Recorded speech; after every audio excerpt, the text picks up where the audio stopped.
Ok, boa noite a todas e a todos. Hoje temos o terceiro encontro do Sociolim Recebe, com a presença do professor Leandro Araújo como palestrante. Seja bem-vindo, professor Leandro.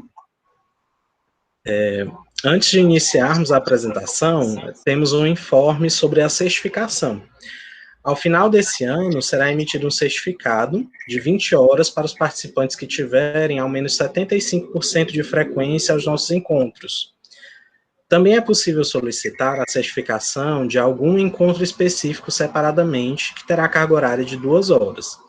Para isso, entre em contato através do e-mail por onde encaminhamos os links de acesso ao encontro, o Rodrigo Lorena.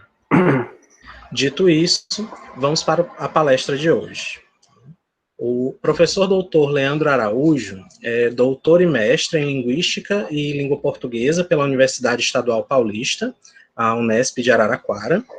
É professor adjunto 2 do Instituto de Letras e Linguística da Universidade Federal de Uberlândia e tem experiência nas áreas de sociolinguística, dialetologia e linguística histórica, com ênfase na língua espanhola. Também é líder do grupo do Núcleo de Estudos da Norma Linguística, o Normali, da UFU, e tem um livro publicado pela editora Cultura Acadêmica em 2013, intitulado O Pretérito em Espanhol, Usos e Valores do Perfecto Composto nas Regiões Dialetais Argentinas. Hoje, ele apresentará a palestra Convergências e Divergências no Processo de Gramatização das Línguas Portuguesa e Espanhola. Passo aqui a palavra ao professor Leandro. Muito bem, então boa noite a todos. Obrigado, Hugo, pela apresentação.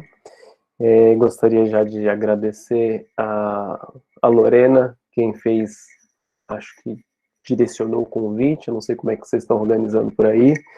Queria agradecer também ao professor Valdeci, que me recebeu nesses últimos 3 meses, me supervisionou, né, nas atividades do meu afastamento para capacitação. E agradecer ao Sociolim, que é um grupo, a gente conhece como um grupo bastante ativo dentro da área sociolinguística no Brasil, e é um grande prazer poder estar aqui com vocês, e eu espero contribuir e ser útil de algum modo, né? Vou compartilhar a minha tela,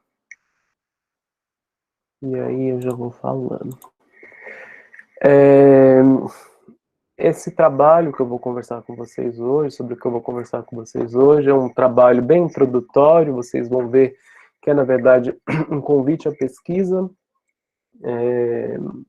Coordenando o Normali, a gente começou com as orientações de mestrado, iniciação científica, a se envolver com uma abordagem mais da historiografia da linguística e sua interface com a sociolinguística, né? Então, nesse primeiro momento, a gente faz um levantamento bibliográfico, historiográfico, que permite um aprofundamento futuro. Como vocês vão ver, então, são dados que são provocativos e que eu espero futuramente poder ampliar isso, tanto horizontalmente, verticalmente, vou explicar um pouco melhor para vocês. Então, eu espero que essa conversa também seja uma oportunidade para eu refletir um pouco sobre isso, né? Então, agradeço também a todos aqui presentes, pessoas tão importantes da minha formação, pessoas com as quais eu tenho dialogado também, então, muito obrigado por isso. Eu espero que todos estejam bem, apesar da situação pandêmica que vivemos nesse país, torço para que todos tenham direito à vacinação, para que todos tenham saúde, que a gente continue tendo democracia nesse nosso país. E falar um pouco sobre esse trabalho, gostaria já de colocar algumas reticências. Certamente, muitos que aqui estão presentes entenderam bem esse título, esse termo gramatização.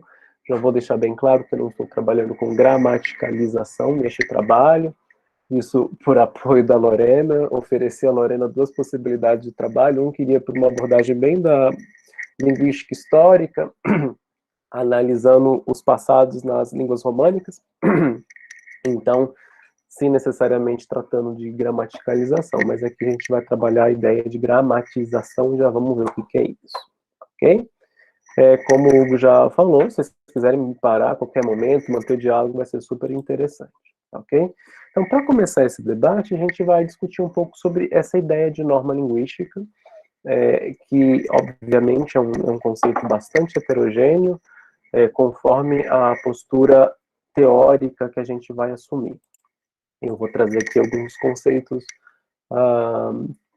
mais gerais, para lá na frente aplicar ao objeto de análise. Então, a gente parte de Cosério, que traz a percepção de norma como um costume, uma tradição constante, aquilo que é comum no ato de falar de uma comunidade. E ele afirma, dentro da mesma comunidade linguística nacional e do mesmo sistema funcional, há várias normas. Parece já ser possível esboçar, numa perspectiva coseriana, a ideia de um sistema linguístico em que há extratos normativos, né, substratos normativos, portanto, começarmos a pensar, por que não, numa heterogeneidade ordenada, né?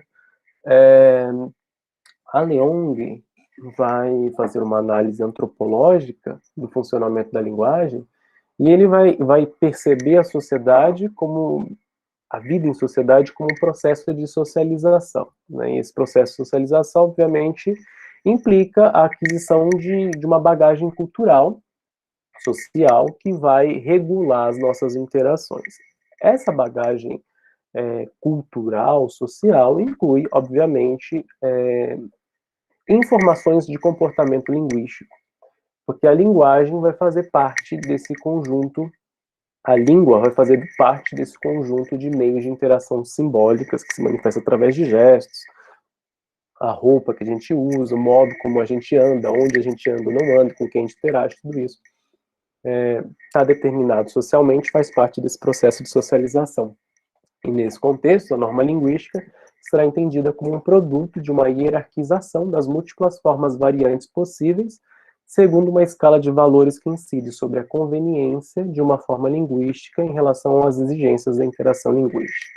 Ou seja, então, que a norma linguística é nada mais do que a organização de elementos da língua para cumprir um determinado objetivo, e esse objetivo e essa seleção linguística é coordenado por demandas sociais, por como a sociedade se organiza. Bom, há dois conceitos de normas que a Leong vai trazer, que é o conceito de norma implícita, que são os usos aos quais a gente recorre nas nossas interações e a todo momento. Então, ao falar aqui, eu estou me valendo de uma norma implícita, de um referencial normativo de como utilizar essa língua, e esse referencial, ele é raramente objeto de reflexão consciente e de um esforço de codificação de como isso deve funcionar. Ele é, portanto, muito natural à prática humana, à faculdade humana da linguagem, né? Resulta dessa capacidade que o ser humano tem com a linguagem. Por sua vez, a norma explícita diz respeito a um conjunto de formas linguísticas que são objeto de uma tradição de elaboração, de codificação e de prescrição, e vai se impor socialmente como ideal a se respeitar nas circunstâncias que pedem o uso monitorado da língua. Obviamente que, quanto mais formal a situação, maior é a presença dessa interferência dessa norma explícita. E é justamente dentro dessa norma explícita, nesse lugar de análise, que acontece a gramatização. É a gramatização, na verdade, que vai revelar essa norma explícita. Então, o nosso trabalho, que ele quer verificar como se deu, ou como se dá, nas duas tradições linguísticas, da língua portuguesa e da língua espanhola, esse processo de explicitar normas. Há uma discussão bastante terminológica, né, dentro do Brasil, da nossa linguística brasileira, introduzida e discutida extensivamente por Banho, Faraco, que diz respeito ao conceito de norma culta. O conceito de norma culta ele é bastante problematizado, vocês certamente conhecem essa discussão, mas ele pode, ora, localizar-se dentro do âmbito da norma explícita, como dentro do âmbito da norma implícita. Dentro do âmbito da norma explícita, dentro de uma tradição prescritiva, muitas vezes a gente toma a norma culta como sinônimo de gramática normativa, né? E aí surgem algumas críticas, ironias, como a do Banha, chamada essa norma culta, na verdade, de norma oculta. Outras vezes, a norma culta tem sido tratada assim pela linguística descritiva brasileira como um uso concreto, né, característico da variedade de escolaridade superior e de antecedentes culturais urbanos. No entanto, surge uma questão por detrás da terminologia usada, se haveria algum tipo de norma inculta, né? Então, esse conceito de norma culta eu recupero aqui porque é um conceito que perpassa muito a discussão quando a gente fala de norma linguística, normatização dentro do contexto brasileiro. E como vocês podem ver, vai dialogar conforme a concepção que se tem de norma culta, tanto com a ideia de norma explícita como a ideia de norma implícita. Muito bem, e a gramática? Onde ela fica nisso tudo? Antunes faz um rápido levantamento da ideia de gramática, né, da polissemia que está no uso da palavra gramática, e ela define aí 5 acepções para a palavra. Primeiro, como um sistema linguístico, que é todo aquele conhecimento linguístico que o falante tem, né? Então, ele está por detrás dessas estruturas que o falante coordena na hora de utilizar a língua. Gramática também, dentro da tradição brasileira de estudos, é vista como norma culta, então, como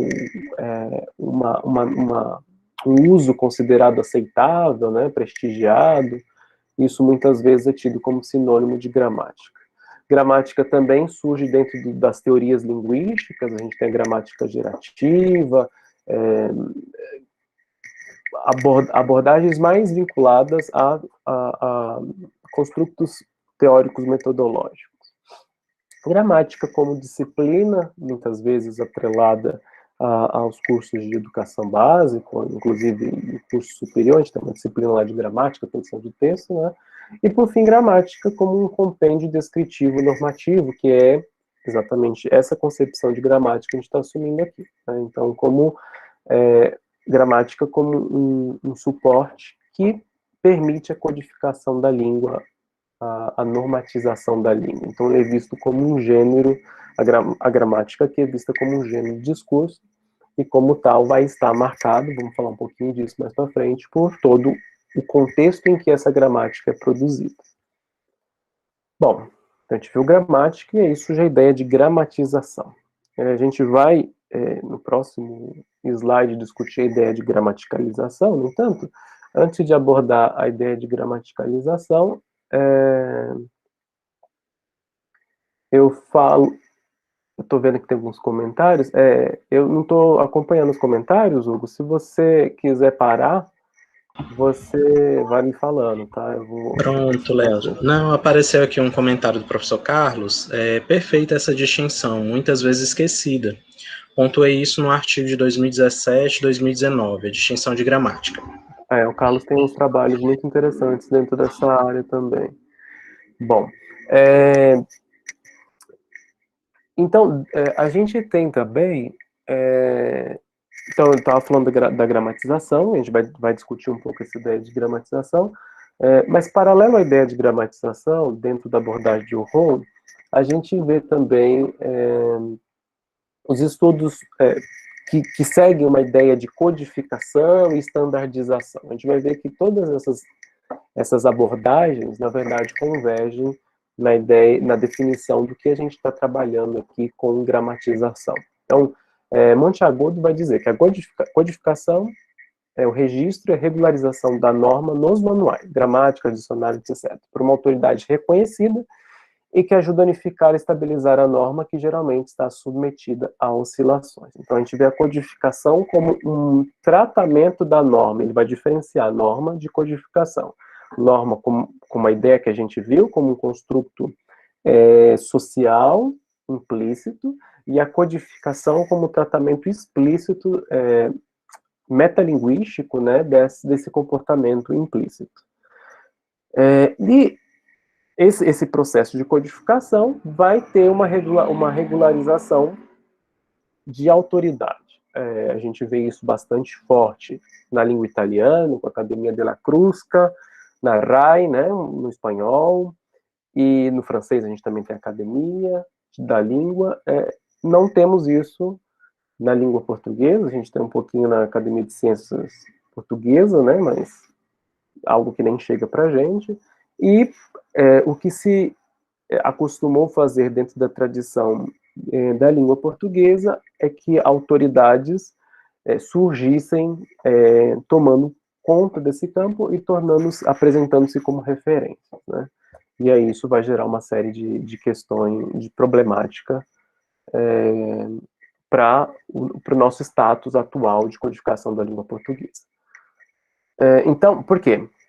Justamente essa codificação pode ou não refletir bem a norma vigente.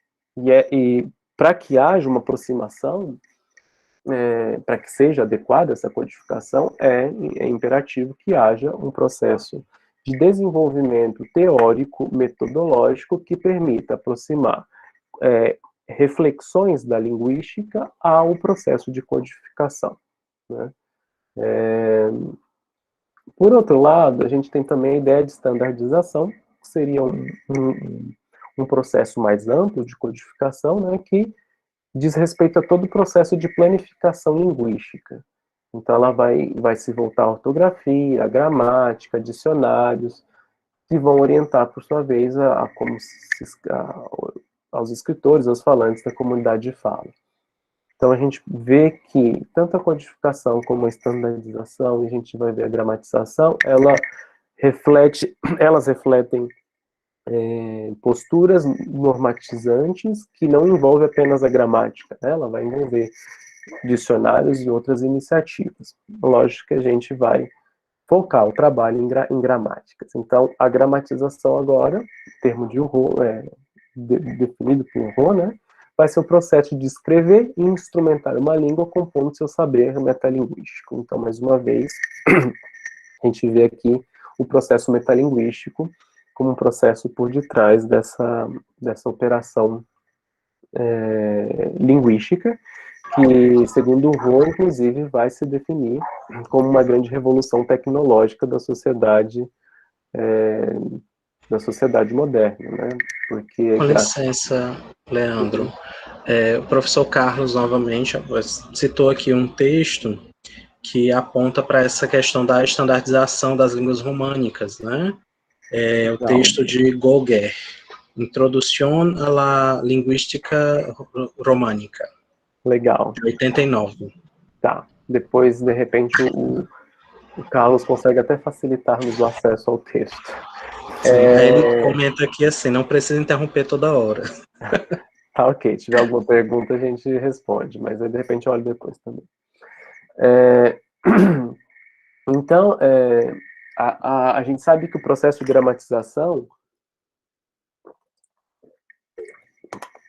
surge de demandas filológicas do trabalho com texto, né?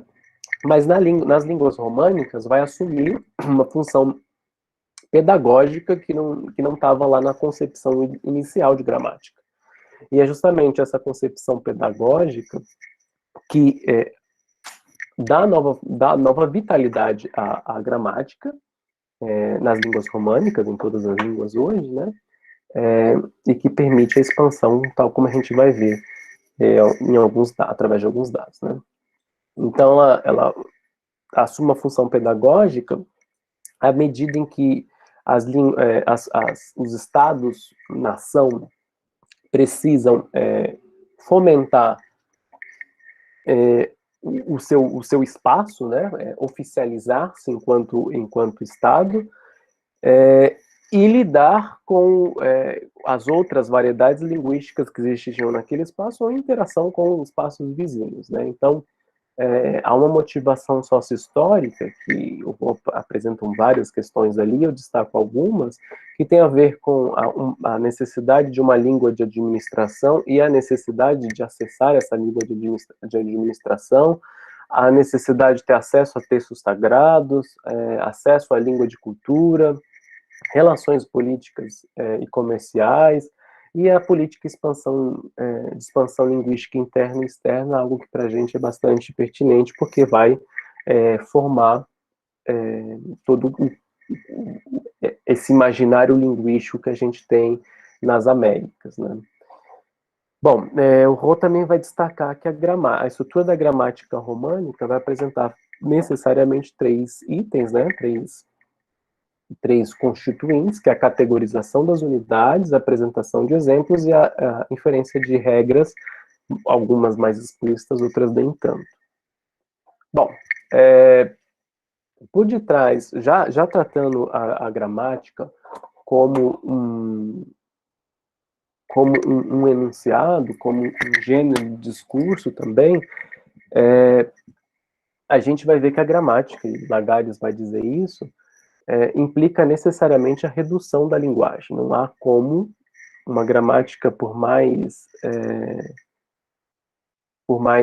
democrática que queira ser, por mais abrangente que queira ser, a gente tem excelentes modelos na língua espanhola, mas também no italiano, recentemente isso é uma gramática bastante ampla da língua portuguesa também, ainda assim, ela é uma redução da linguagem, né? Então, é um processo de codificação que vai tomar uma norma ou algumas normas, jamais vai dar conta de todas as normas, até porque dentro de algum tempo essas normas vão se alterar. Então ela vai representar uma redução da linguagem, pois em sua ação o gramático escolhe determinados usos e homologa em detrimento de outros excluídos da descrição. Então, ao escolher eu estou legitimando aquele uso ou aqueles usos e necessariamente deslegitimando os demais, esquecendo os demais, apagando os demais. Então, a escolha confere à gramática uma posição frente à língua. Então, sempre a gente está, ao olhar uma gramática, a gente está referenciando um modelo de língua, seja ele mais descritivo, seja ele menos descritivo, mas sempre estaremos fazendo uma escolha e, portanto, sempre prescrevendo sobre essa língua. Então, nesse sentido, as gramáticas jamais vão ser neutras, inocentes ou apolíticas. Então, como gênero de discurso, ela vai estar marcada pelo lugar de circulação e o público-alvo a que se destina, né? Então, se é voltada à escola, pesquisadores, editores, espaço jurídico, em que momento ela é concebida, se a gente está falando ali de um período colonial, se já há avanços da linguística moderna, quais correntes teóricas dialogam ali dentro daquele texto, qual autoria, se é um autor mais que tem toda uma formação dentro da linguística, que não tem essa formação, todos esses elementos vão, evidentemente, definir quais são as características desse material, desse gênero gramático. Bom, então, para trabalhar a questão da divergência e convergência desses aspectos metodológicos, desse nosso trabalho, eu fiz algumas seleções metodológicas aí. Então, dentro do português, a gente fez, eu inclusive gostaria de agradecer 2 orientandas de iniciação científica que fizeram esse árduo trabalho de busca, compilação, a Mariane, que é aluna do curso de graduação em Letras Português aqui da UF, e a Fernanda, que é graduanda do curso de Espanhol. Então, no português a gente fez a consulta a 16 bibliotecas, todas elas com acesso remoto, bibliotecas do Brasil, Portugal, Angola, Moçambique e alguns acervos digitais, como o do Google Books, desculpa, o archive.org, o hashtrust.org. No espanhol, além dessas três plataformas, foram consultadas 8 bibliotecas, também com acesso remoto, algumas brasileiras, mas bibliotecas da Espanha, do México e Colômbia. Já aviso também que uma parceria agora com a Universidade de Córdoba, na Espanha, a gente está recebendo um acervo aí de 130, do texto, né, de 130 gramáticas do século XIX, que vão incorporar a essa pesquisa e vai nos dar, certamente, vão nutrir muito de coisas que virão aí pela frente. A gente fez a busca nesses acervos por essas palavras-chave. O corpus, a gente, a partir dessa consulta, então, elaborou um corpus, na verdade, 2 corpora, né, um do português e um do espanhol, e no português a gente encontrou 172 gramáticas, foram catalogadas, no espanhol 138, dessas 172, apenas 78 conseguimos acesso completo a elas, né, algumas a gente consegue acesso parcial, a parte do sumário, introdução, e outras a gente ainda não conseguiu acesso. Então, no português, a metade a gente tem um acesso suficiente, a outra metade ainda está pendente de acesso. No espanhol, a gente teve um acesso maior, né, 64% dos dados a gente conseguiu acesso completo, e 10% acesso parcial, e apenas 26% ainda de acesso apenas por informações extralinguísticas, que são, na verdade, os dados que eu vou apresentar aqui. São dados referentes ao contexto de produção dessa gramática. Então, a gente consegue obter essa informação mesmo não tendo acesso direto à gramática. E aí a gente controlou alguns fatores, como a origem do autor, o nome da gramática, o ano de publicação, a cidade de publicação, a acessibilidade do texto, o tipo de gramática, o gênero, o sexo do autor, na expectativa de entender esse movimento de gramatização, de produção de gramáticas nessas comunidades. Então, analisando os dados, e como eu falei para vocês, foram controlados alguns fatores, eu vou analisar esses dados por esses fatores. Dentro do fator tempo, a gente tem, acho que 2 variáveis, né? Que é o ano de publicação, o primeiro. A primeira, então, analisando o ano de publicação, a gente vai observar que em ambas as tradições, então a gente tem em vermelho a tradição de língua espanhola e verde a tradição de língua portuguesa. A gente observa que a partir do século XIX, sobretudo, a gente tem um forte movimento de produção de gramáticas nessas comunidades. Até então, algo bem incipiente, né? Óbvio que isso vai correr na esteira do processo de desenvolvimento da linguística moderna. Então, no português, a gente tem as primeiras lá em 1536, 1540, Fernão de Oliveira e João de Barros, respectivamente, e a grande produção dos dados a que tivemos acesso está ali no século XIX, mas mantendo-se estável desde então. No espanhol, a gente percebe que já há uma produção significativa no século XIX, mas os dados, pelo menos aos quais tivemos acesso, foram mais fortes no século XX. Interessante que Calero Vaqueiro destaca que a partir do século XIX a gente tem uma forte influência da tradição francófona na produção dessas gramáticas.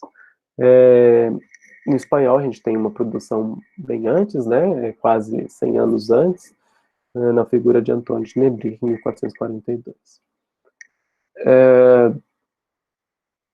Se a gente observa esse movimento de ascensão que eu estou descrevendo aqui, se a gente observa do século XX ao século XXI, a gente vê que sempre há um aumento na produção de gramáticas, né? Então, nessas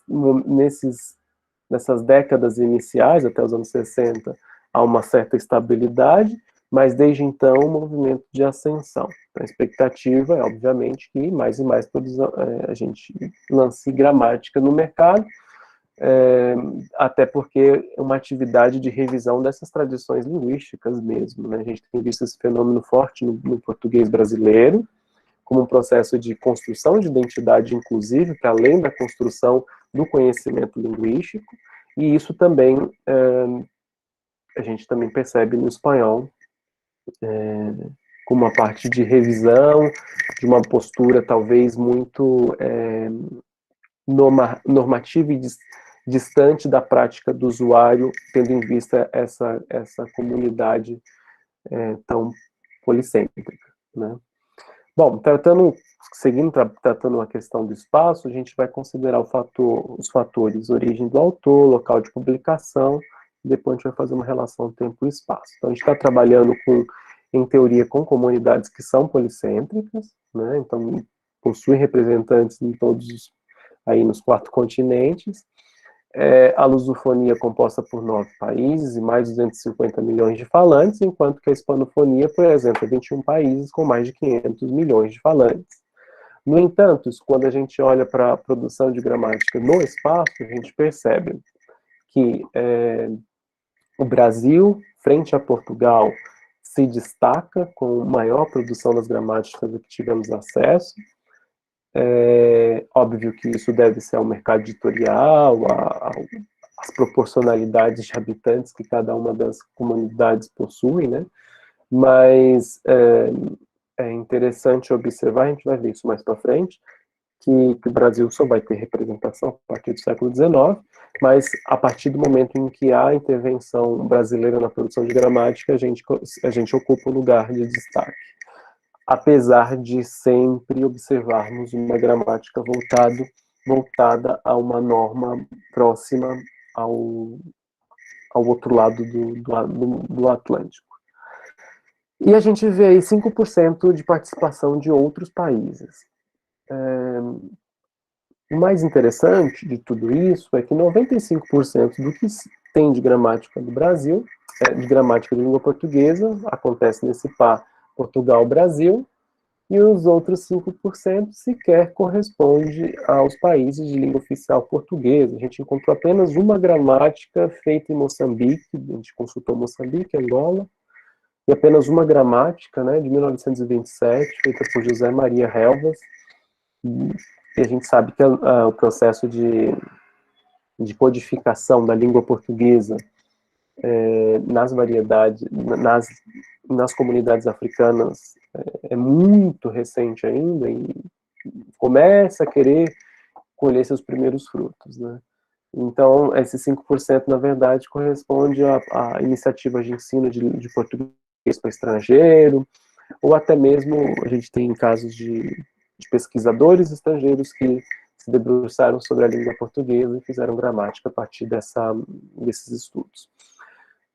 No espanhol, a gente vê uma aparente participação, né, uma atomização dessa participação.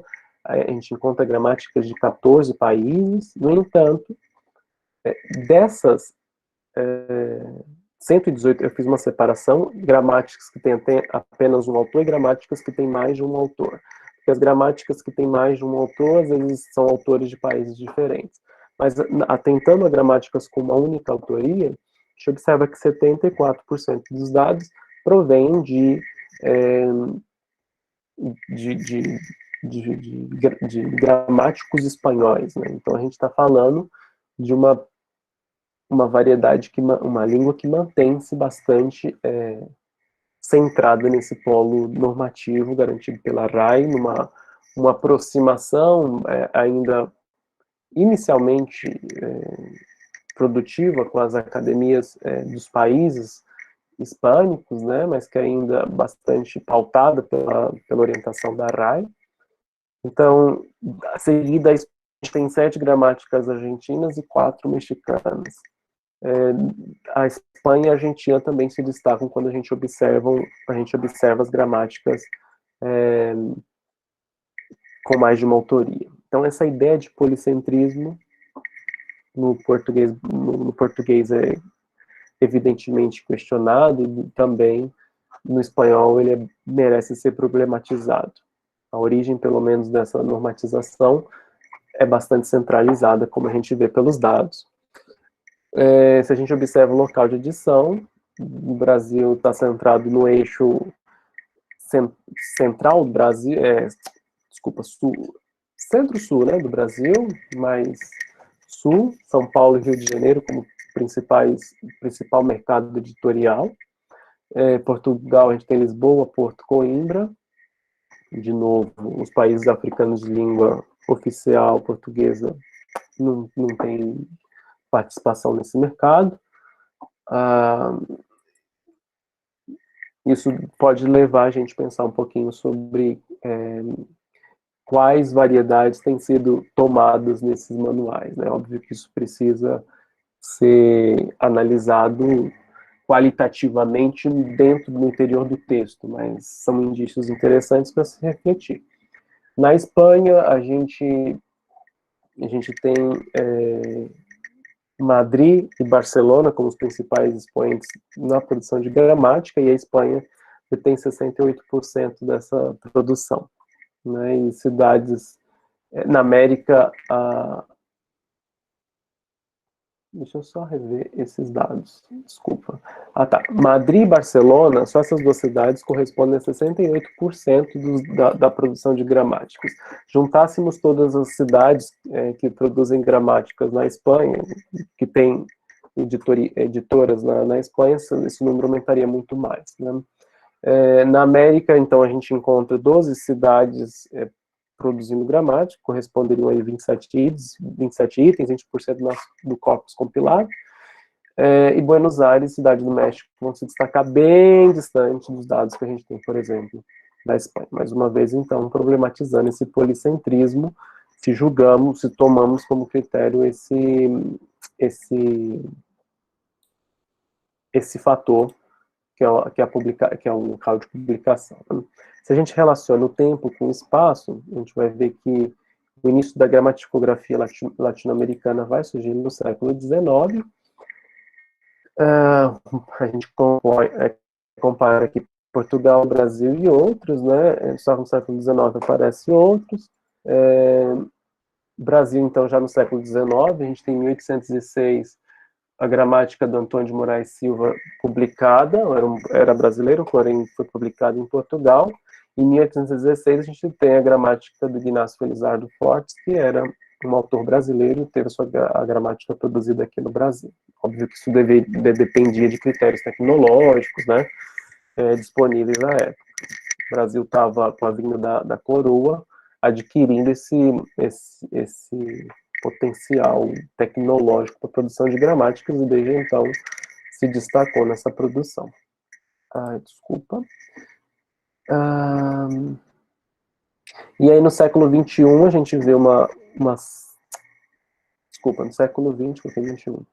Assim, no século XX a gente encontra já 5% de participação de outros países, como eu falei com vocês, mais relacionado com a produção de gramáticas para estrangeiros, de português para estrangeiro. A gente acredita que isso possa aumentar no século XXI. No cenário hispânico, há uma certa diferença previsível, né? A Espanha sempre em lugar de destaque. A América Hispânica aparece com participações desde o século XIX, sempre muito menor que a participação espanhola. E há uma participação, eu coloquei não lusófona, não hispanófona, também a partir do século XIX, voltada especialmente para o ensino de espanhol como língua estrangeira.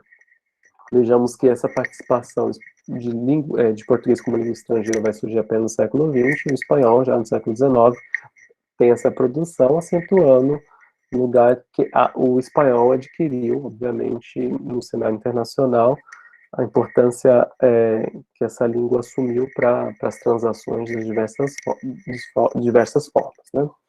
Algo que o português vem adquirindo, havia adquirido mais, com o lugar que o Brasil vinha ocupando no cenário internacional, mas que vem deixando de ocupar agora, né?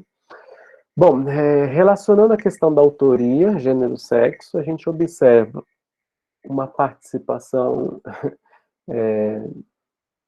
assustadora masculina na produção de gramáticas, uma participação muito tímida das mulheres na produção de gramática, e isso é um ponto importante, haja vista que, obviamente, que a sociolinguística tem mostrado que a variável gênero-sexo é uma variável importante na definição das marcas linguísticas analisadas, e obviamente a gente acredita que uma normatização feita por homens vai trazer muito mais essa variedade masculina nesse processo de normatização.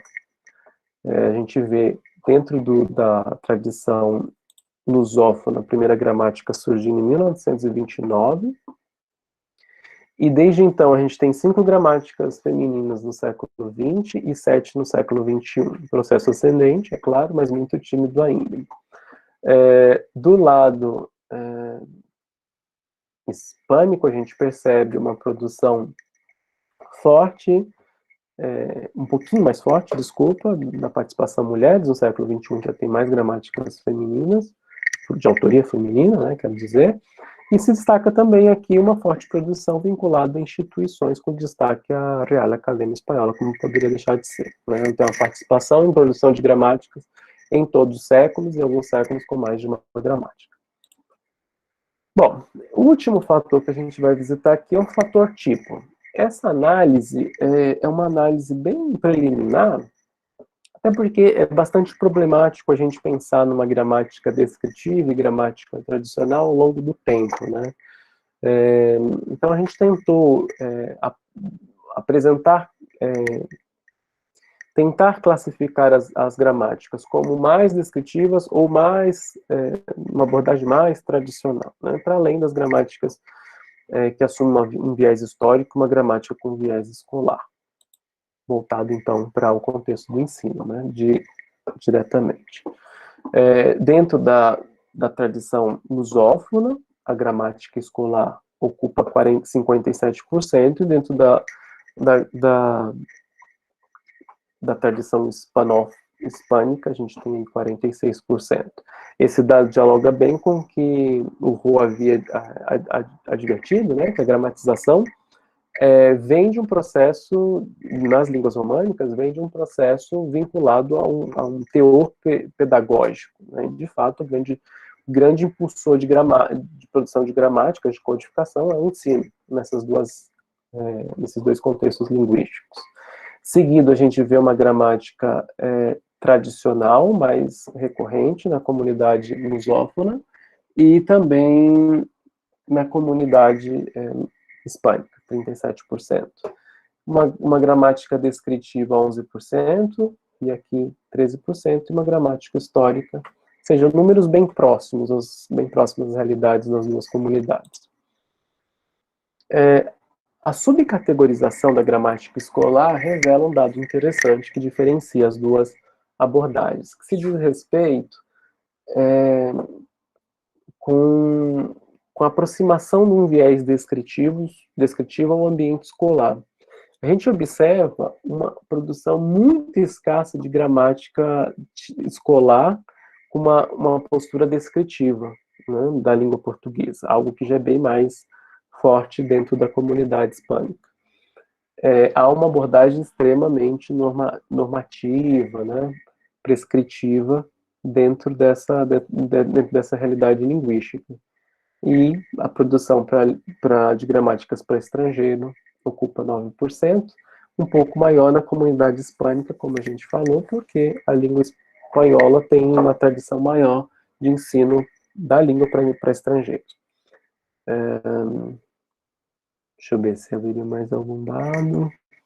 Ou seja, a gente vai ver ali para frente, quando é que há um diálogo com a linguística uma abordagem mais descritiva, ao longo do tempo, isso vai talvez justificar essa maior participação descritiva nas gramáticas escolares, aqui mesmo. Já estou acabando. Então a gente tem, se a gente pega essa distribuição de gramáticas ao longo do tempo, a gente vai ver a gramática tradicional perdendo espaço dentro da comunidade lusófona, né? Então ela vai tornar-se a menos recorrente com o passar do tempo, porque a gramática escolar é a que vai ocupar maior lugar de destaque, e a gramática descritiva das últimas décadas ganha um movimento ascendente, né? Vai ganhar maior participação. Fim do século XX, século XXI e século XXI, há mais produção de gramáticas descritivas. A expectativa, obviamente, é que esse crescimento repercuta na produção desse tipo de gramática, a gramática escolar, no contexto da língua portuguesa. A gramática histórica, a gente tem poucas produções encontradas em língua portuguesa, mais ali no século XX. No contexto hispânico, o que a gente observa é a gramática tradicional tornando-se obviamente, iniciando-se como a mais significativa e expressiva, tendo uma queda, mas mantendo-se estável, né? Veja que no português a gramática descritiva sobe e passa a gramática tradicional. Na língua espanhola, a gente percebe que ainda há uma manutenção aqui da gramática tradicional, ela tem o seu lugar, né?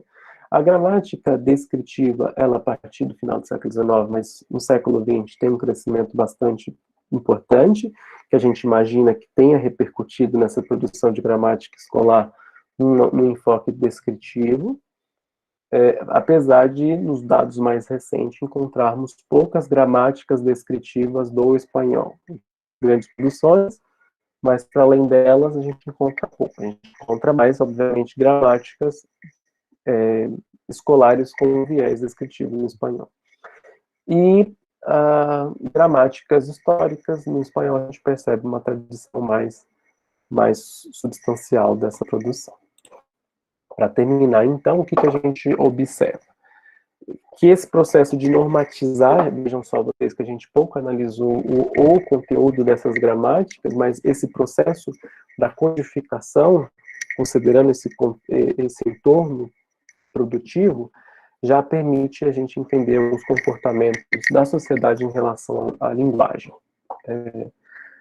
A gente encontra também algumas proximidades das comunidades lusófonas e hispanófonas, que podem indicar convergência e divergência. Então, vai convergir na intensificação do processo de codificação a partir do século XIX nas duas comunidades, mantendo um crescimento constante. Também converge a participação expressiva do gênero masculino nesse processo de codificação, que reflete muito da nossa sociedade até hoje, né? A participação discreta feminina vai se dar a partir do fim do século XX. Convergência na existência de polos centralizadores dessa normatização, por mais que sejam sociedades compostas por vários países, né? Há uma necessidade, portanto, de uma política, essa polícia foi um ato falho bastante pertinente, de maior policentrismo normativo. Elas vão divergir, essas comunidades, em que no português, Portugal perde espaço para o Brasil ao longo do tempo, enquanto que no castelhano, Espanha mantém-se sempre à frente desse processo normativo. Se divergem em que na tradição hispânica, a produção de gramáticas descritivas iniciou-se mais cedo e trouxe maiores contribuições do modelo para a gramática escolar. Essa é uma hipótese nossa, que precisa ser melhor abordada. E que os estudos historiográficos esse estudo é apenas um estudo introdutório, a gente viu que tem um viés historiográfico, e que obviamente prevê um aprofundamento vertical na comparação com as outras línguas românicas. A gente tem, neste momento, um trabalho em vias de ser concluído sobre a produção de gramáticas de língua italiana, né? E isso vai ser para o francês também, e outras línguas que tenhamos oportunidade de fazer, e um aprofundamento, esse seria o aprofundamento horizontal, e um aprofundamento vertical no sentido de tentar entender como é que, de fato, o texto gramatical de cada uma dessas tradições revelam outros comportamentos e percepções linguísticas dessas comunidades. É isso, agradeço a todos pela oportunidade, e aí tem algumas perguntinhas, parece. A gente vai conversando, então, sobre elas.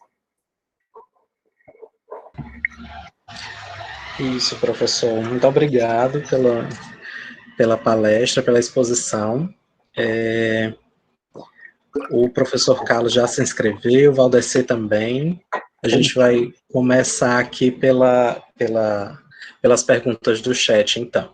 Tá. A Fernanda colocou o seguinte: professor Leandro, o senhor considera possível aplicar o conceito de norma curta do professor Faraco ao ensino das variedades linguísticas da língua espanhola? A gente sabe, não sei se é claro para todos, a ideia de norma curta aí do português do Faraco é uma brincadeira que ele faz, uma brincadeira séria, se é que é possível, com a ideia de que essa norma o Boehm chama de oculta, né, que apenas os iniciados têm acesso, porque é uma proposta normativa da nossa tradição descritiva, prescritiva da língua, que pouco dialoga com a realidade linguística dos falantes. Então, a norma curta para ele seria nesse sentido, de que a gente tem uma norma que encurta a possibilidade de uso da língua, do que de fato ela é, né? Eu acho que isso é um comportamento bastante comum entre os povos colonizados pela península, né? A gente vê esse comportamento também bastante comum entre falantes dos países vizinhos nossos. Eu não falo espanhol bem.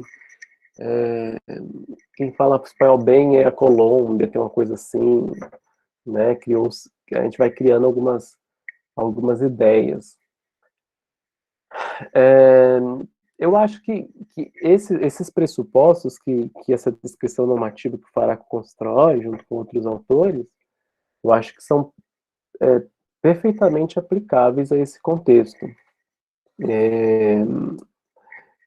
A gente tem dentro da tradição hispânica uma reflexão sobre preconceito linguístico, sobre variação linguística, que seja, né? Muito pautado. O estudo da variação, por exemplo, é muito pautado por questões dialetológicas. Então, assim, eu acho que são conceitos que precisam e podem, com certeza, esse diálogo com a linguística brasileira vai, com certeza, enriquecer a linguística hispânica. E aí tem um gatinho ali de trás, fazendo graça, daqui a pouco ele parece que... Acho que esse diálogo é rico, com certeza, é importante. E agora pensar um pouco também na questão do ensino do espanhol para estrangeiros, né? Que é o nosso escopo aqui. A gente, com certeza é útil, a gente precisa discutir como fazer isso. Tá? Ok, professor. A Silmara Silva, pegando também um pouco o gancho do ensino de espanhol para estrangeiros, né? Tem aqui a pergunta da Silmara. Professor, qual a sua opinião sobre as gramáticas de espanhol para brasileiros, muito usadas na aprendizagem de espanhol? Uma muito conhecida é de Esther Maria Milani. Elas foram consideradas em sua pesquisa ou apenas as gramáticas publicadas por autores nativos de espanhol? Foram consideradas, sim. A gente considerou todas as que a gente conseguiu encontrar nos acervos dessas bibliotecas, né? Algumas bibliotecas, como eu falei, foram brasileiras, então essas gramáticas estão ali, circulam. A gramática, eu pessoalmente vejo muito problema na produção de gramáticas. Primeiro, gramáticas voltadas para ensino de espanhol, voltadas a brasileiro, né? E gramáticas do espanhol que considere, que sejam menos prescritivas, né? A gente observa, talvez há uma preocupação muito dessa linguística importante, né?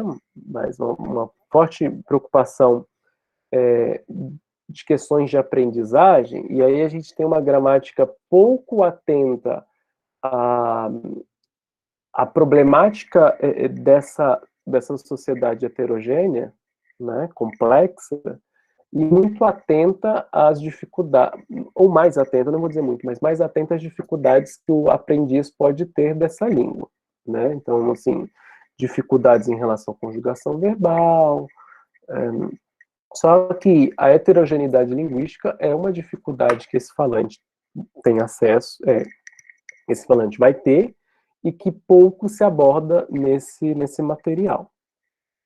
Ainda muito reduzido a questões, talvez de boceio, né? De forma bem superficial ainda. Então, assim, eu acho que um bom projeto seria pensar numa gramática que não se limite apenas a tratar das dificuldades que o aprendiz tenha, mas também uma gramática que considere essa complexidade normativa dessa sociedade, pensando em normas implícitas, né? Mais do que norma explícita, que está talvez mais bem regulada ali pela RAI. Não sei se eu respondo. Ok, professor, acredito que sim. Agora a gente passa a palavra, então, para o professor Carlos Felipe, que se inscreveu aqui para fazer a pergunta. Olá, queridos, boa noite. Leandro, parabéns pela brilhante fala. Obrigado. Eu ia fazer uns comentários, mas com os comentários eu vou reformular minhas questões, tá? Tá. O primeiro comentário que eu quero fazer parabéns, porque nós dois somos um dos poucos professores de espanhol no Brasil que trabalhamos com questões de descrição e análise linguística sem enfiar ensino e comparação no meio da história, né? Porque parece que as questões de funcionamento da língua espanhola são menos importantes para o ensino do que, né, nesse contexto. Então, ver teus trabalhos, os meus, de alguns poucos colegas, procurando descrever a língua espanhola a partir de várias perspectivas, colabora para essa última sua fala do ensino da língua no Brasil, né? Que eu acho que a grande questão que está perpassando as gramáticas para brasileiro é que o brasileiro, professor de espanhol, sabe pouco de língua espanhola efetivamente. E quando eu falo sabe pouco de língua espanhola, não é olá como estás, a parte comunicativa, porque aí há professores nativos, a gente que morou fora, a gente que tem uma proficiência alta.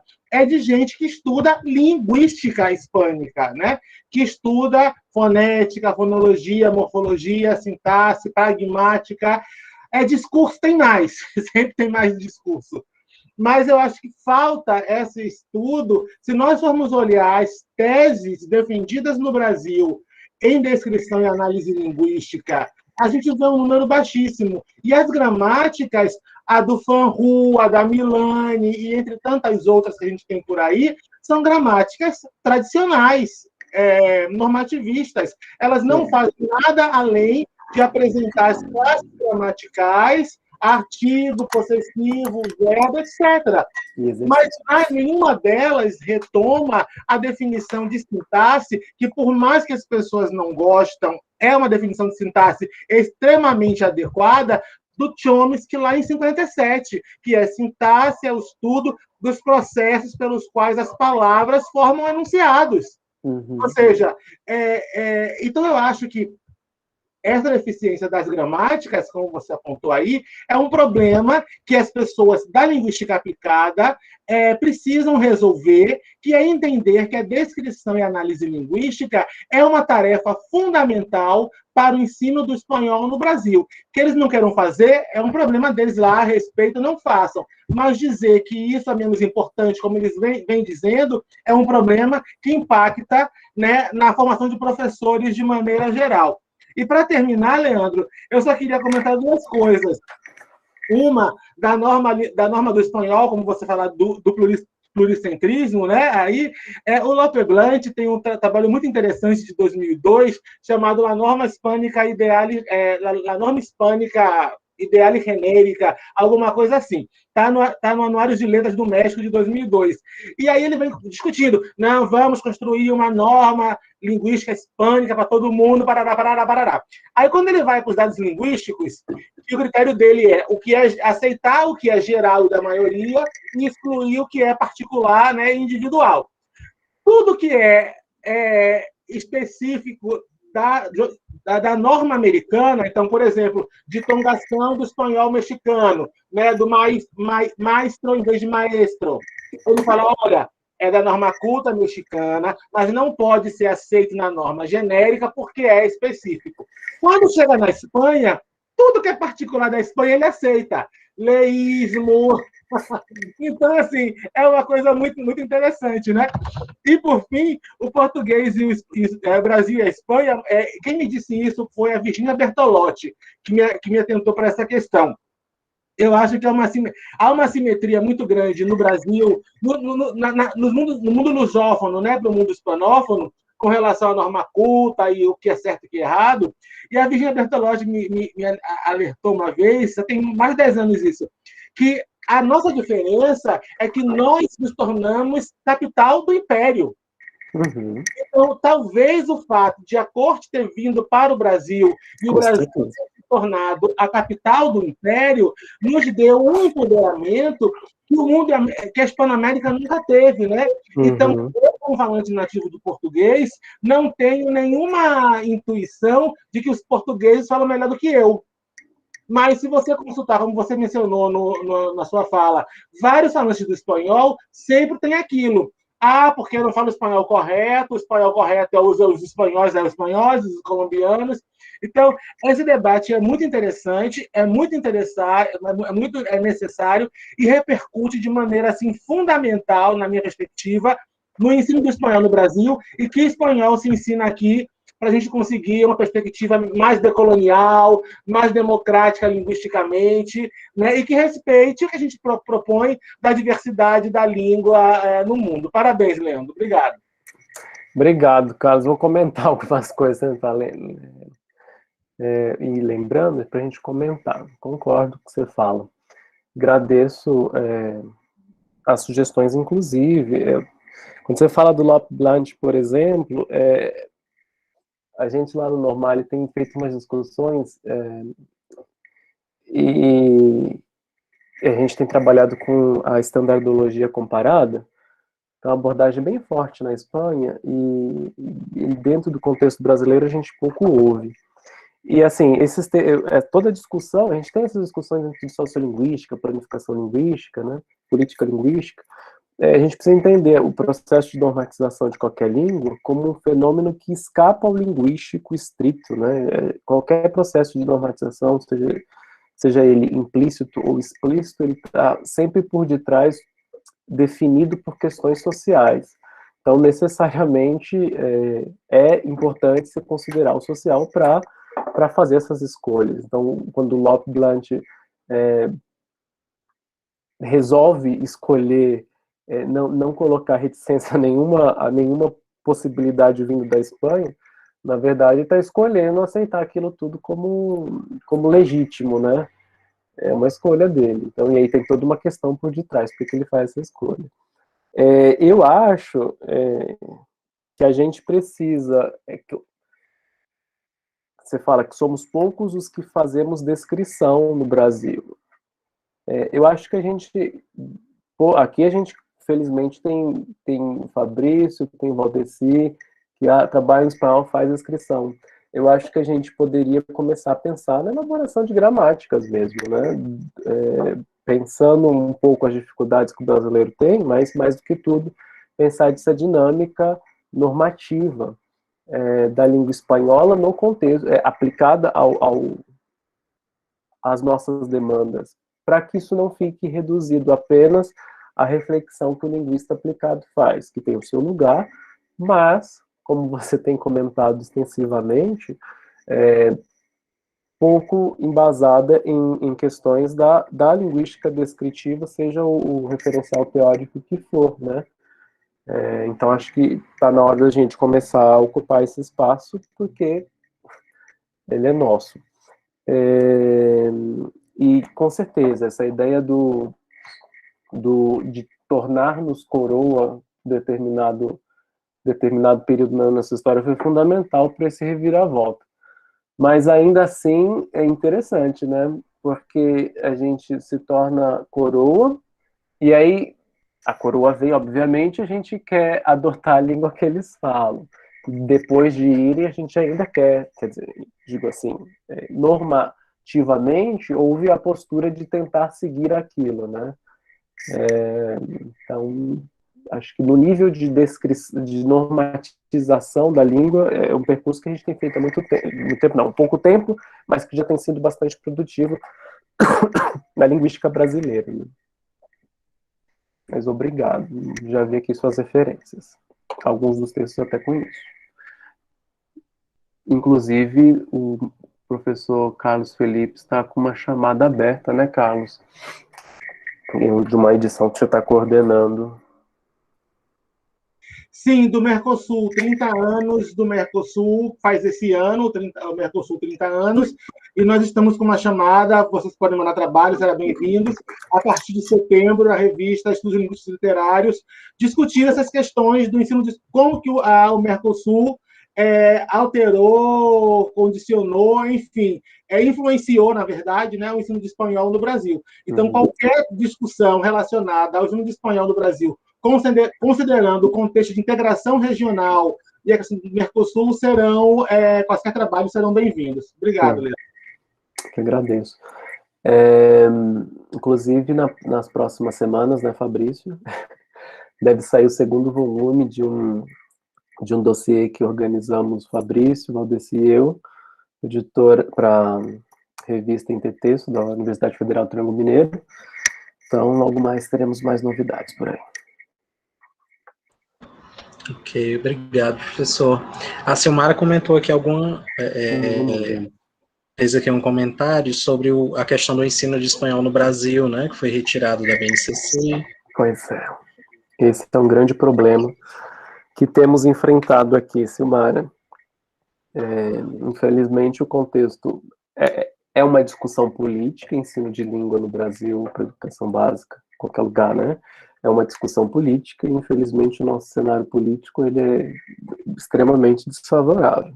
E, ainda assim, temos encontrado algumas experiências boas em alguns estados. A gente tem alguns estados no Nordeste que têm dado bastante notícias bem encorajadoras para nós aqui mais do Sul. Também o pessoal do Rio Grande do Sul conseguiu um trabalho bem interessante, né, aqui pelo movimento Fica Espanhol também.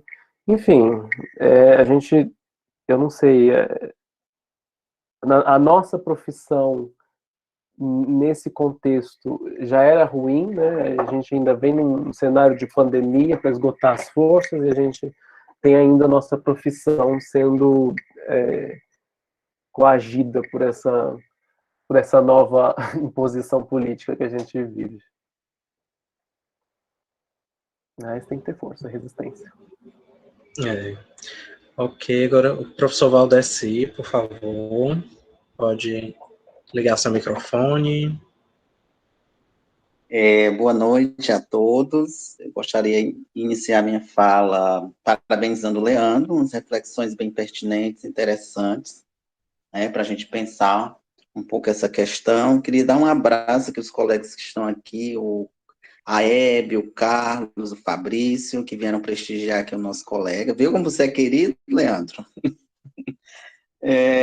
Leandro, você estava falando sobre a questão das gramáticas, da gramatização, e eu fiquei pensando aqui, como é que você vê, queria pedir para comentar um pouco, como é que você vê essa questão nós temos estudos descritivos, né, nós pesquisamos na área, por exemplo, especificamente na área de sócio, há estudos sobre dialetológicos, e de outras vertentes, né, da linguística sobre o espanhol, e como é que você vê a incorporação desses estudos pelas gramáticas, né, tanto de língua portuguesa como de língua espanhola, e que, se na sua opinião, muitas vezes, nós trabalhamos com descrição, ótimo, né, temos a nossa contribuição, se não falta, muitas vezes, esse trabalho de transposição didática, né, para chegar até as gramáticas, para chegar até os livros didáticos, porque o que a gente vê é que, muitas vezes, falta muito no material didático que chega aos nossos alunos, e até nós mesmos na universidade, as gramáticas que chegam para os nossos alunos, ainda falta muito de reflexão linguística e pensar numa perspectiva epilinguística. Como é que você vê essa questão? Professor Valdeci, acho que o Leandro teve um problema aqui, ele caiu. A gente espera um pouquinho. Vamos aguardar aqui um pouquinho. Posso dar minha opinião, Valdeci? Oi, Carlos. Posso dar minha opinião? Quando o Leandro voltar, ele vai dar a opinião dele, obviamente.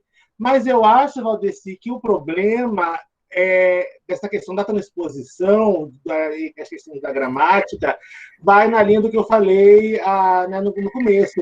Você não pode colocar uma pessoa com doutorado em Cervantes para dar aula de pretérito perfeito composto, porque ela não vai fazer o negócio direito.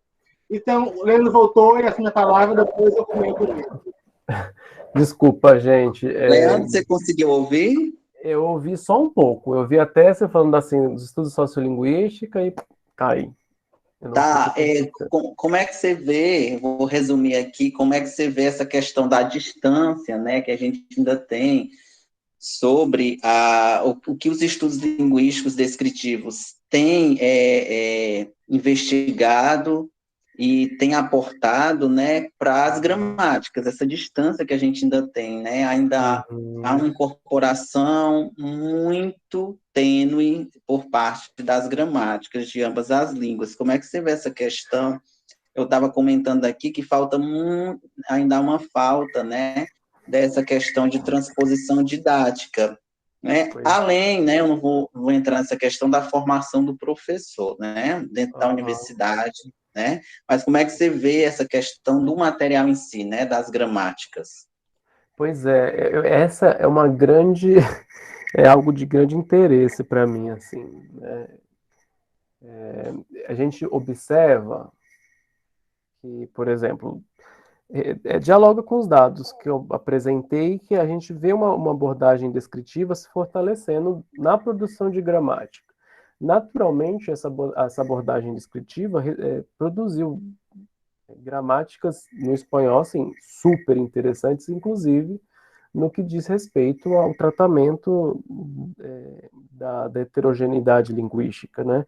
Óbvio que, primeiro, a gente tem o empecilho de que a gramática nunca vai conseguir dar conta de todas as potencialidades da língua. A gente tem o empecilho de que a língua espanhola, como qualquer outra língua natural, tem muita heterogeneidade. A gente tem também uma especificidade da gramática que é tornar-se uma norma de referência, né? Então, paralelo a tudo isso, temos gramáticas no português já também, no espanhol, gramáticas acadêmicas, né, que tem uma abordagem muito interessante do tratamento da variação, com problema sempre vai ter problema. Mas a gramática, a nova gramática da língua espanhola, da RAE, gramática descritiva, são exemplos de gramáticas que não pouparam esforços para tratar de questões muitas vezes marginalizadas na descrição da língua. Mas, e no português também tem caso, né? A gente tem gramática, a gramática do de uso, né? As gramáticas de uso da Maria Helena, do texto, a gente tem a própria gramática pedagógica do Marcos Banho, mas assim, só que isso tem uma dificuldade gigantesca para chegar na gramática escolar, né? Isso. Gramática escolar para o falante da língua como língua materna já é algo quase que impossível. Agora, pensar em gramática escolar para estrangeiro que assuma e se preocupe e pense em desenvolver essa estratégia sociolinguística para o falante, isso eu desconheço, né? A gente tem estou orientando um trabalho de iniciação científica da Fernanda, ela está por aí, inclusive. E ela vai ver como as gramáticas escolares do século ela vai comparar século XIX e XX, abordam o boceio, né? A gente vai ter alguma informação disso. Mas, assim, isso acho que não dá nem para fazer com gramática de espanhol para estrangeiro. A gente tem um tratamento muito Se a gente pegar, por exemplo, a gramática do Adriano, a gente tem um capítulo específico sobre o voceio, mas é aquela coisa bem didática, assim, né? Mas que por ser didática, às vezes acho que pode ser menos rica em discussão, né? Então, falta. E é o desafio para a gente, professor. É verdade.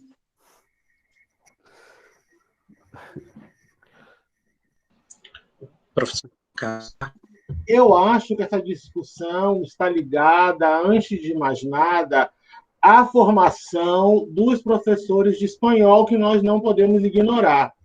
O Brasil forma desde 70 doutores em literatura, né? O Mário Gonzalez, que é a grande referência nacional em literatura, fez doutorado na USP em 70. A primeira doutora em linguística do espanhol é a Neide, com a tese de 94, direcionada para questões de aquisição. Eu fiz um levantamento até 2010, só há 10 teses até 2010 de descrição e análise linguística do espanhol. Obviamente, isso vai repercutir se eu tenho um corpo docente que não está fazendo pesquisa linguística. O material que esse docente produz não é linguisticamente adequado. Eu vou dar um exemplo de um material que está circulando, foi aprovado no PNLD de 2018, e está nesse capítulo que eu divulguei para vocês, os pronomes átonos. Os pronomes átonos é um assunto que aparece para o brasileiro na aula 2 de espanhol básico, porque é um tema fundamental saber que no espanhol o pronome aparece lá. Nessa coleção aí, feita por duas professoras, uma doutora em literatura e a outra doutora em linguística aplicada, os pronomes átonos aparecem no último livro. E elas só dizem que o espanhol coloca sempre o pronome. Ela não matiza que o pronome tem que ser específico, definido, não, quer dizer, uma série de características fundamentais para usar ou não usar o pronome átono, que o falante de espanhol sabe desde que nasce, ele pode não concordar. O Lolo lá com las, los, las, mas ele bota o Lô lá quando criancinha com 3 anos de idade no lugar que tem o pronome. Então, assim, você tem um quadro docente no espanhol no Brasil de não linguistas, de pessoas que não são especializadas em linguística, fazendo material didático de língua. E isso aí impacta, para mim, consideravelmente, na forma como os conteúdos linguísticos são abordados e levados à sala de aula. Se permite, Carlos, é interessante que eu concordo com você, mas eu fico observando outras experiências em outras línguas aqui. Por exemplo, provavelmente é uma experiência muito limitada minha, mas dentro dos estudos francófonos, encontrar um professor que trabalhe com descrição do francês no Brasil, eu acho que é muito mais difícil do que encontrar um Carlos Felipe, por exemplo, em relação ao espanhol, sabe? Eu não sei, me parece que no Brasil, talvez seja, historicamente, o curso de letras esteve muito vinculado à literatura, né? E talvez isso tenha fomentado nas línguas modernas uma vinculação, talvez esteja tudo errado, estou hipotetizando aqui, você vê se tem algum sentido. Tenha fomentado a formação de muito profissional de literatura mesmo, né? E só agora esses passos começam a surgir. E óbvio que a gente vai ter uma dificuldade para lidar com essa tradição já colocada e uma outra tradição que se coloca paralelamente do ensino de língua por si só, né? Sem um respaldo interdisciplinar que considere minimamente a língua, por exemplo. Então, não sei se isso tem a ver. Eu vejo e aí tem o que você está falando, né? Uma grande quantidade de professores em literatura, atuando inclusive no ensino superior, e aí eles vão dar aula de língua também, né? Língua nos níveis de comunicativo, que obviamente vai perpetuando isso. Não sei, me parece que tem esse legado histórico que não se reduz a nós apenas. Eu concordo plenamente com você, Leandro, eu concordo plenamente, e eu acho, que eu tenho falado no grupo, né, já comecei pensando nessas questões, se a gente olhar, por exemplo, historicamente, os Estados Unidos, a França e a Alemanha se colocam como integrantes ou pensadores da agenda hispânica desde o começo do século XX. Você vê nos debates lá de como é o espanhol americano, é andaluz, é indígena, não é? Os Estados Unidos, a França e a Alemanha se colocam junto com os espanhóis na agenda.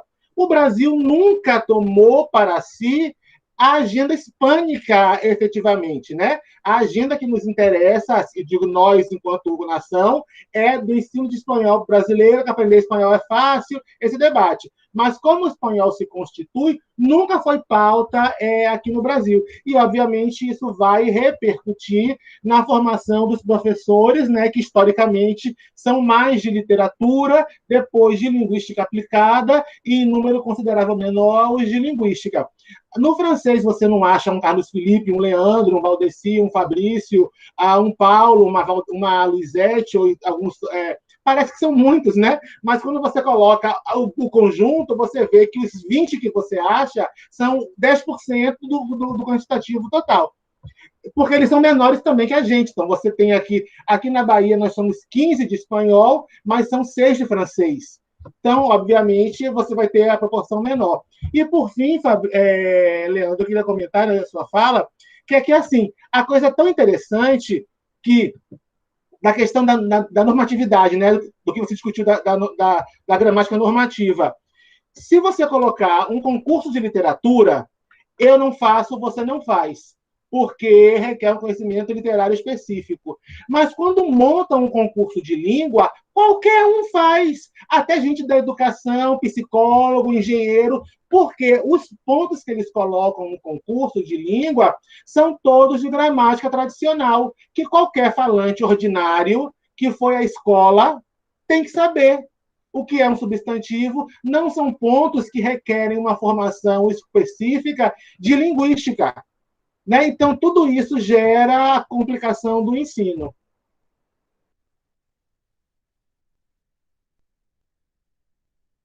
Estou aqui falando. Não é. Isso vai depender do tamanho da instituição, né? Também. Acho que instituições maiores poderiam tentar organizar algo mais parecido a uma cátedra, né? Tentar professores que fechem ali numa linguística descritiva, um outro que fica ali na parte de aplicada. Mas as instituições tão pequenas não conseguem, né? Para terminar, só, assim, aqui na Bahia nós somos 15 e nós, cada um, graças a Deus, somos uma especialidade. Mas isso é fruto do acaso, não é fruto de que houve concursos específicos para cada área. Por acaso, nós somos cada um de uma área. E a coisa é tão interessante que este semestre eu não vou dar aula, estou de licença, quer dizer, estou de licença, não estou de licença, mas não vou dar aula. E o meu colega da morfologia pedimos a ele que desse sintaxe. Ele nos consultou sobre sintaxe porque ele não tem leitura específica de sintaxe para dar aula. Assim como eu, se tiver dar aula de morfologia, preciso consultá-lo porque eu não tenho leitura suficiente em morfologia para dar. Mas aí vem o pessoal da aplicada e acha que pode dar aula de tudo do espanhol, entendeu? Eles acham que são as meninas superpoderosas do espanhol no Brasil. Pois é. Não, mas é o que eu estou te falando, assim, você vive num contexto profissional ideal, né? Assim, dentro das línguas estrangeiras, aqui na UFA atualmente a gente está dentro da área de língua, e língua está junto com linguística ensino, né? A gente é 5. E aí, assim, se mistura, né? As coisas vão se... A gente não tem essa especificidade. Então, tem um grupo que dá... Eu tenho brigado muito para não ter que dar nada na área de ensino, não é a minha área, né? E aí agora consigo, mas quando eu entrei aqui, eu fui obrigado, veja, a dar uma disciplina de literatura. Eu não tenho familiaridade nenhuma. Então, assim, essas instituições menores te obrigam a uma situação que que é difícil você escapar, né? E aí, infelizmente, essa especificidade que é importante para a minha formação e mais ainda para a formação do meu aluno fica comprometida, né? Mas é um privilégio o aluno poder... Você lembra, na minha formação, que a gente tinha as disciplinas de língua, era só língua com foco comunicativo, né? A gente brigava, a gente foi lá te implorar para dar um curso de variação para gente, você deu um curso de extensão, porque as línguas estrangeiras ainda são marginalizadas na educação superior nesse país, né?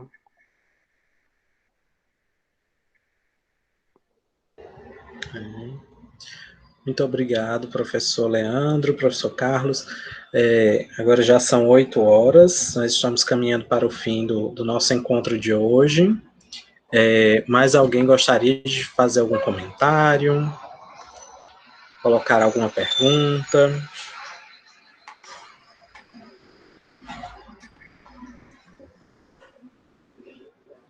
Não. Muito bem, então, nós só temos a agradecer ao professor Leandro, a todos os presentes. Foi uma noite bastante produtiva, né, cheia de referências. Obrigado, professor Carlos, pelas suas indicações.